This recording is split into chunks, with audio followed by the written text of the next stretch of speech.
House to half, go. House out, go. Curtain up, go. Light Q1, go.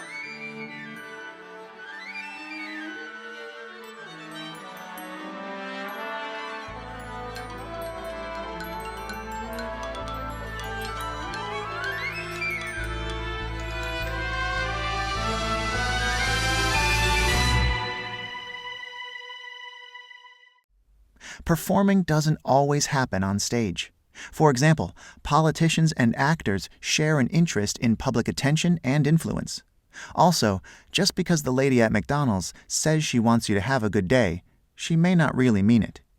How many of the people that we come in contact with every day are simply just acting? A study by Daniel Nettle, titled Psychological Profiles of Professional Actors, was carried out at the University of Newcastle in the United Kingdom, accepted on July 26, 2005. It studied the cognitive and personality profiles of 191 professional actors in relation to the general population. Here is a look at what he found.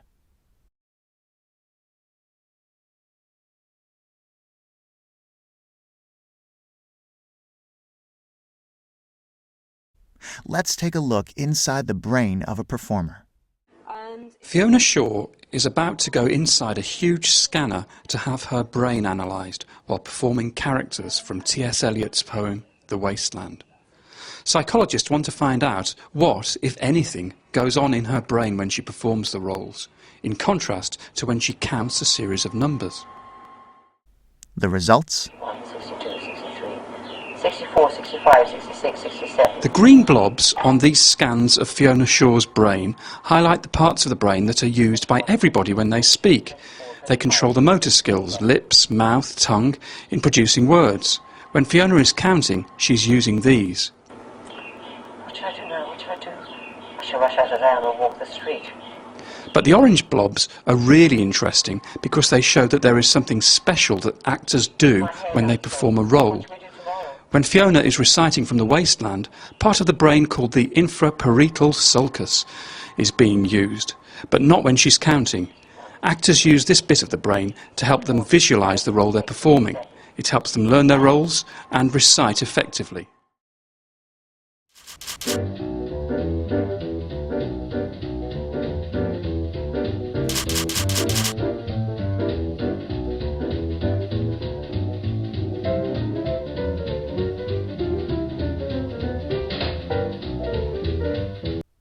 Kristen Thomas.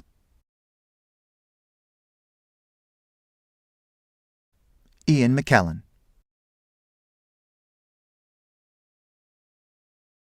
Sienna Miller.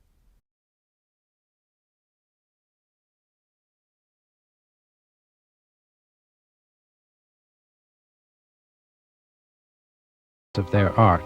Today's actors must look to Moscow at the beginning of the 20th century to find one of the great theatrical figures of his time, an actor, stage director, teacher, and founder of the legendary Moscow Art Theater.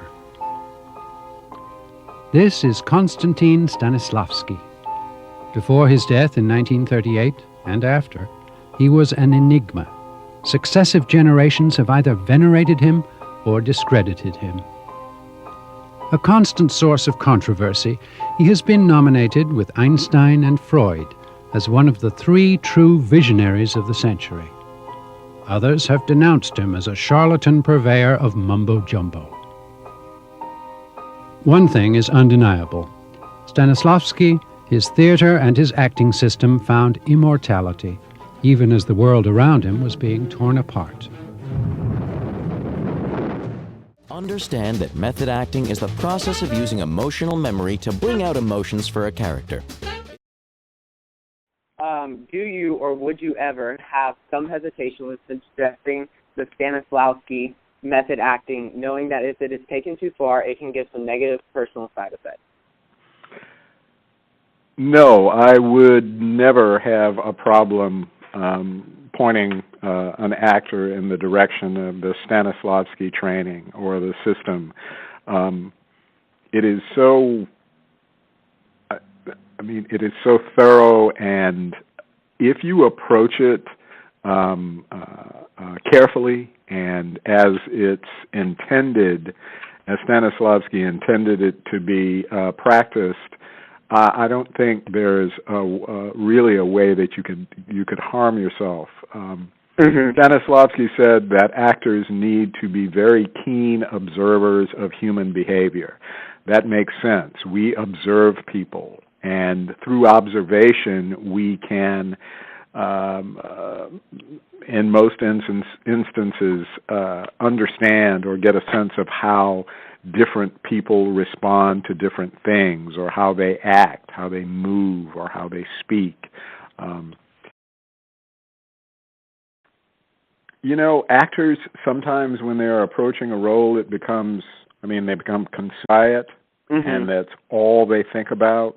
You know, there has to, and you know that's inevitable. When an actor takes on a very big role, it becomes that thing that they think about during all of their waking hours. That it's all I'm focused on, and that's a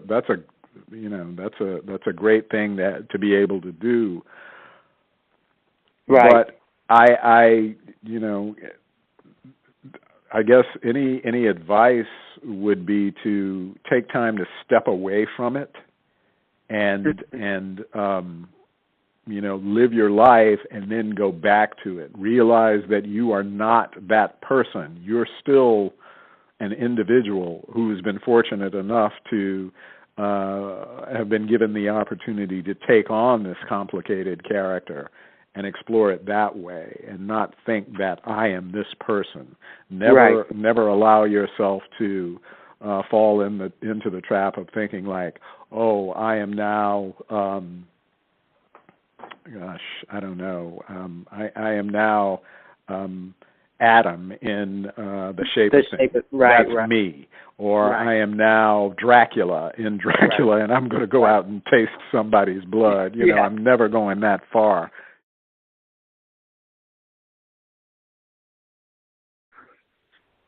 Tristan, I remember when you were describing an event from when you were playing the character Jason out of the play Rabbit Hole. Can you describe that experience and how that affected you psychologically? Yeah.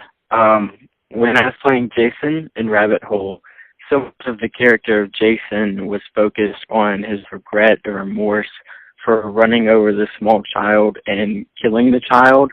And so just exploring that over and over just made you feel regretful and remorseful even though you didn't, and it just led to a depressive state of mind. And did that depressive state of mind carry on into your personal life when you were not inside the theater? It did while I was in the play.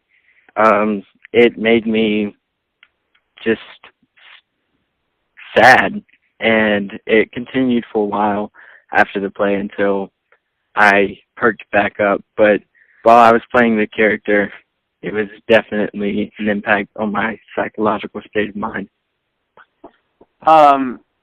Now you are hired by an agent to train other agents about sexually abused children.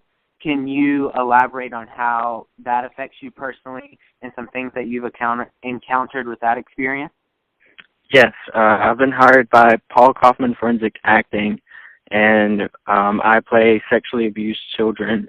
And for one character in specific, one of the trademarks for him is he and his father bond over Duck Dynasty.